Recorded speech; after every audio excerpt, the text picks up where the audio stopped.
Hello student, welcome to you RBL Public School online study standard 4 subject Hindi grammar. Student अभी मैंने आपको इससे पहले जो वीडियो बनाई थी उसमें मैंने आपको कुछ पैराग्राफ बताए थे। आज मैं उसके आगे का बता रही हूँ। हमारी राष्ट्रभाषा क्या है? हिंदी है। ये हमारे देश में सर्वाधिक बोली जाती है। संसार में सभी देशों में अलग अलग भाषाएं बोली जाती हैं, जैसे इंग्लैंड में अंग्रेजी, जर्मनी में जर्मन, नेपाल में नेपाली, चीन में चीनी, फ्रांस में फ्रांसीसी आदि।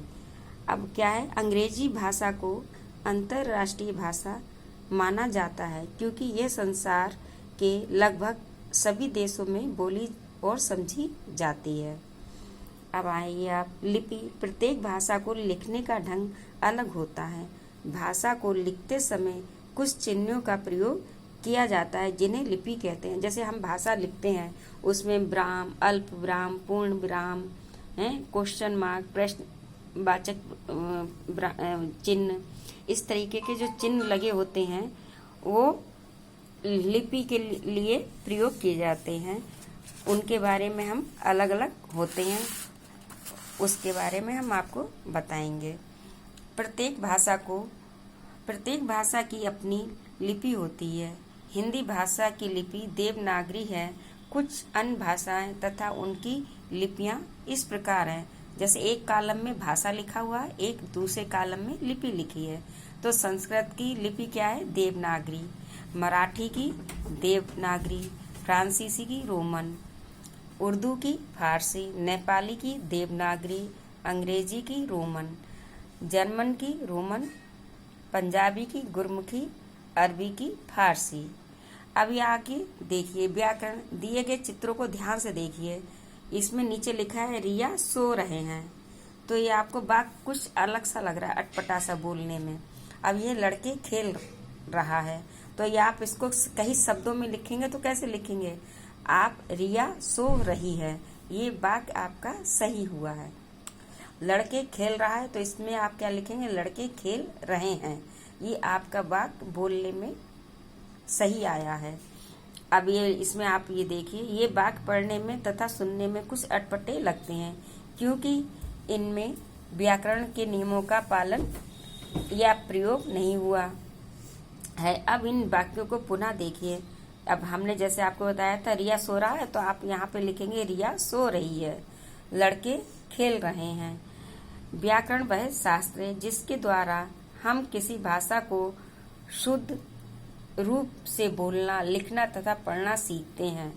व्याकरण के 3 अंग होते हैं, जैसे वर्ण विचार, शब्द विचार तथा वाक्य विचार हैं। ये आपके 3 शब्द हो गए।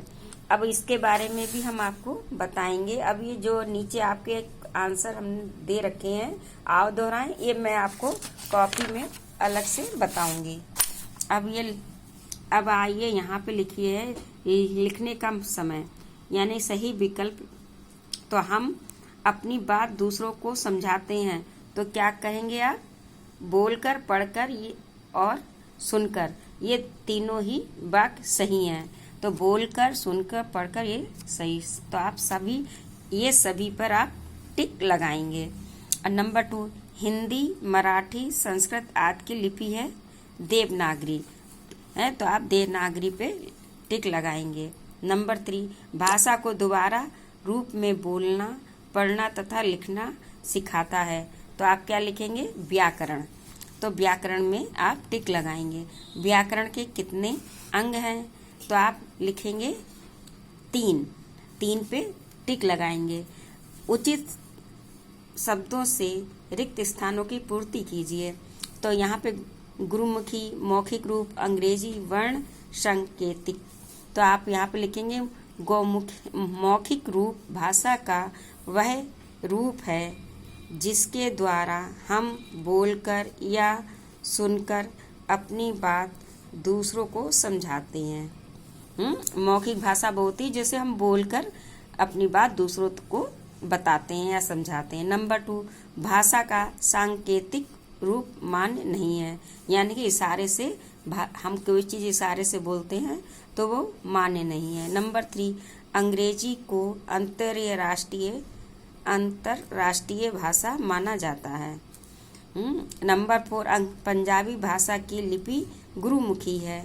नंबर 5, वर्ण विचार, शब्द विचार तथा वाक्य विचार व्याकरण के अंग हैं। अब यहाँ पे भारत के इन राज्यों में कौन सी भाषा मुख्य रूप से बोली जाती है?